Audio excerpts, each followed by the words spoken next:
Academic researchers condemn students' irreverent and offensive responses to an LGBTQ survey, claiming the pushback indicates fascist ideologues are living inside the House of Engineering and Computer Science. In an article for the Bulletin of Applied Transgender Studies, academics from Oregon State University wrote about their shock at receiving sarcasm and mockery in response to their research into undergraduate LGBTQ students studying in STEM fields. The team claimed 50 of 349 responses to their questionnaire on the topic contained slurs, hate speech, or direct targeting of the research team, labeling them malicious respondents.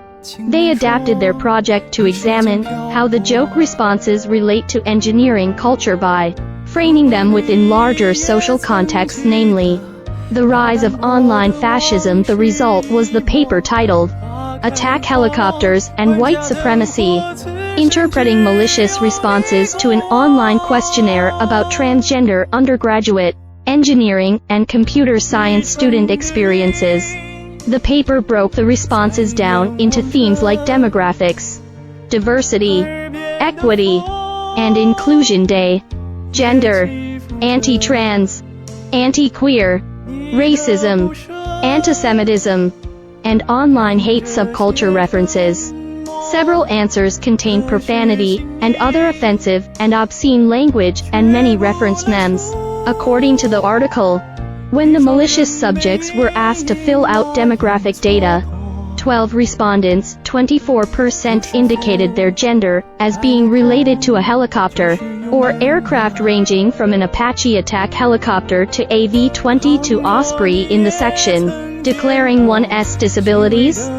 Responses ranged from claiming to be illiterate to lamenting my country is run by communists, or even declaring that identifying as transgender is a disability in itself due to the inability to come to terms with biological reality. One respondent claimed to identify as a gift card as their gender. Under racial and ethnic identities, they said, "I am an ethnic gift card."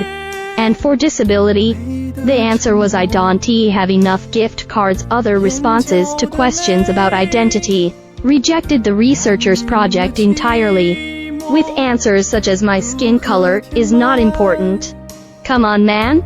These questions are stupid. Everyone is a grab bag of genetics from all over the world. And what else do you want to know? What I ate for breakfast? His question is unnecessary. Online memes associated with white nationalist and fascist movements were present throughout the data, alongside memes and content referencing gaming and nerd culture. The researchers further claimed the research team declared that the mockery they received had a profound impact on morale and mental health, particularly for one transgender researcher who was already in therapy for anxiety and depression regarding online anti-trans rhetoric. The paper claimed that managing the study's data collection caused significant personal distress, and time had to be taken off the project to heal from traumatic harm of having to read students' responses in the survey. The scholars concluded the malicious responses indicate that fascism has become a common ideology in engineering and computer science academia. They suggested the counter-response should be social justice STEM education that includes perspectives on online hate, radicalization, and center anti-colonial intersection al solidarity organizing as its opposition. The researchers appeared surprised that their own findings had been ultimately rejected by many academic journals, leaving them with the impression that their research decrying so-called fascism in academia is viewed by some as irrelevant to engineering education, if not alarmist. They claimed their research methods used anti-fascist and trans-queer methodologies to transform the raw data and make effective interventions and transformations to our programs and institutions.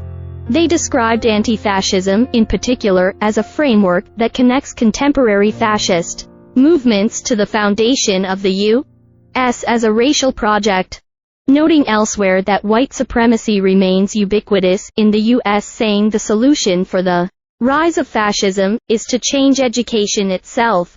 The team wrote, the university, at its most ideal, can be envisioned as a central site for revolutionary struggle. A site where we can work to educate for critical consciousness, using a pedagogy of liberation. It was suggested the plight of transgender citizens be used as a teachable example of experiences with power and oppression, and that categories such as race, gender, and sexuality have roots in European colonial logics shared by fascist movements.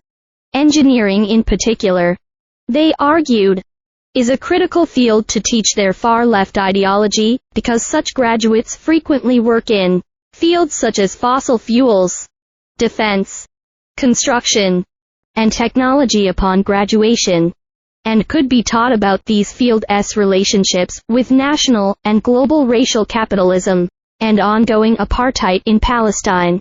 As an example,